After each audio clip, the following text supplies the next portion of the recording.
So Project Prakash has been, it's about 10 years now that we've been running this project. Over the course of these 10 years, we have screened well over 40,000 children, and we have provided surgical care to over 450 of these children and non-surgical care to about 1,400 of them. So it's been a very gratifying undertaking. On the scientific front, there are many results that have already turned up. Perhaps the most significant, and you can call it a gateway result, because without it, nothing else would have made sense. The gateway result is that the brain has amazing resilience in the face of prolonged deprivation. So even after, say, 15 years of deprivation from birth, once sight is restored, the brain is able to reorganize very rapidly in order to confer significant benefits to the child. So fundamentally, in terms of information content, you can imagine that if I were to show you 100,000 images of a car against different backgrounds, your brain will eventually be able to pick up on the fact that there's a car in it, even if you had never seen a car before.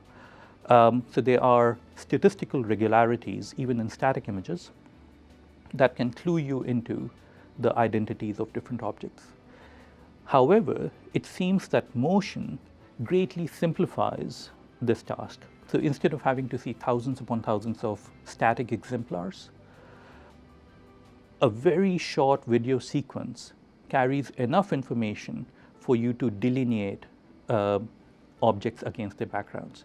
So many of us must have had this experience. You're sitting with a child, and you show the child a toy just once, but you move it. In fact, it's our natural impulse.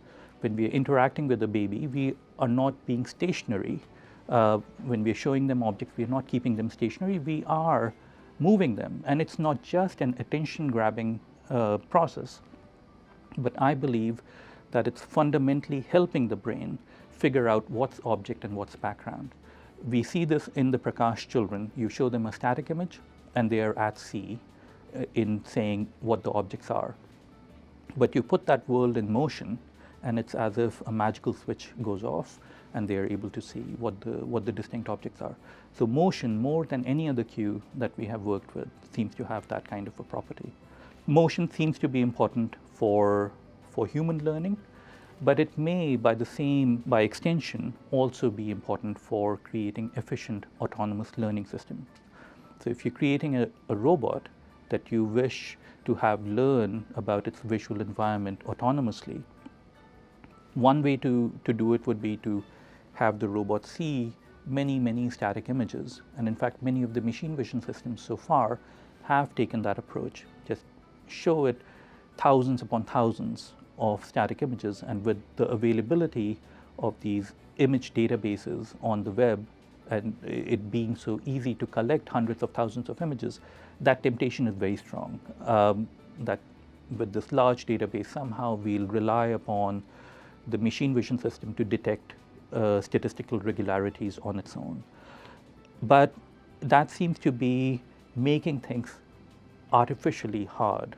And if the human brain puts so much store by dynamic information, it seems logical to assume that the machine vision system also would benefit if we were to include dynamic information in our training sets.